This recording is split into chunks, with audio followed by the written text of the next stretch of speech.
Howdy, this is Sarah Jane Walker, and she works at the Career and Technology Center and is also my mom. And I'm going to be asking her a couple questions about men, women, and the differences in rights, including non-binary people. So when it comes to the differentiation of rights of men, women, and people that are non-binary, what opinion did you have when you were a minor, and why?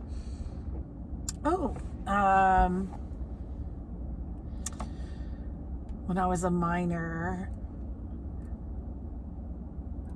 I think I kind of felt like everybody had the same rights, but I probably felt like men were like more dominant than women when I was younger.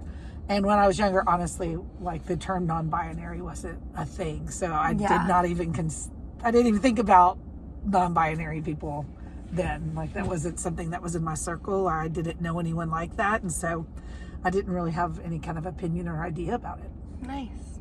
And then why? Like, why did you think when you were talking about men were the more like dominant, whatever? Why?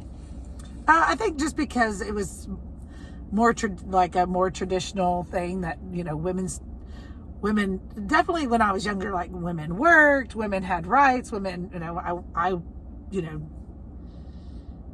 my mother worked, very respectful. My dad was really respectful of my mom. Like they were very equals. They were very much equals. It wasn't like my dad was overbearing of my mom, anything like that. Like it was very, everybody had the same rights and privileges, and there was a lot of respect there.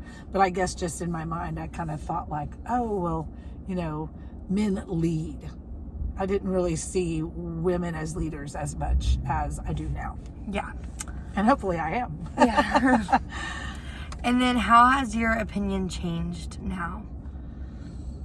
Oh, yeah. I think that definitely, just culture has changed a lot. And so the ideas, kind of even in my growing up, just the ideas of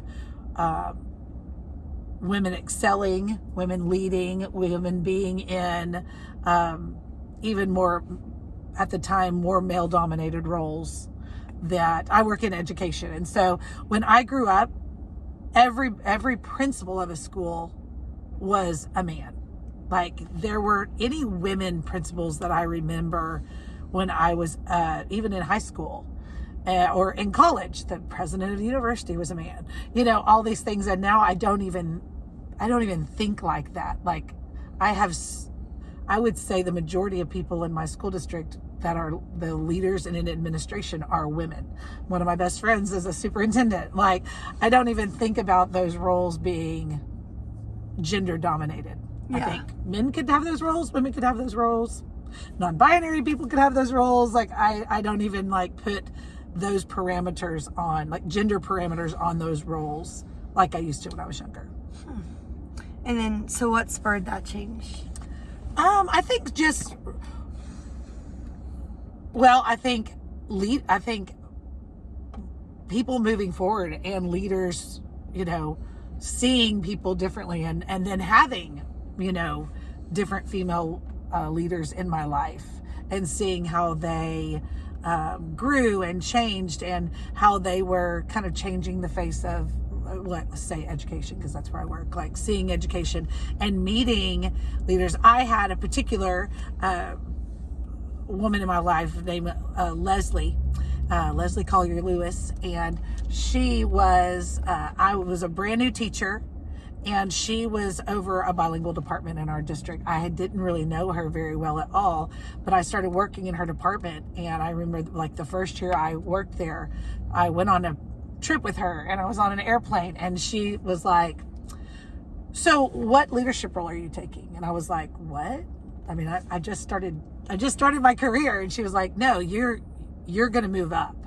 You're going to move up and you have a lot to offer. So like, what kind of master's degree are you going to get? What are you going to do? Like, how are we going to get you moving forward in this, in education? And it was like, I was young, but like she helped me see that early on. And I think that we can do that for other people. We should do that for other people. But I think that it helped me change the paradigm. It helped me shift my paradigm of how I thought about roles. Yeah.